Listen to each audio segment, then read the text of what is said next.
आणि हा आहे पंत सचिव वाडा.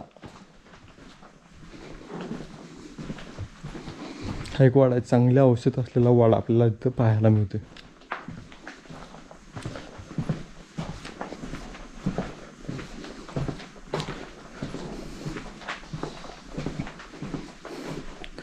इथं चुली वगैरे लावलेल्या आहेत. तर इथं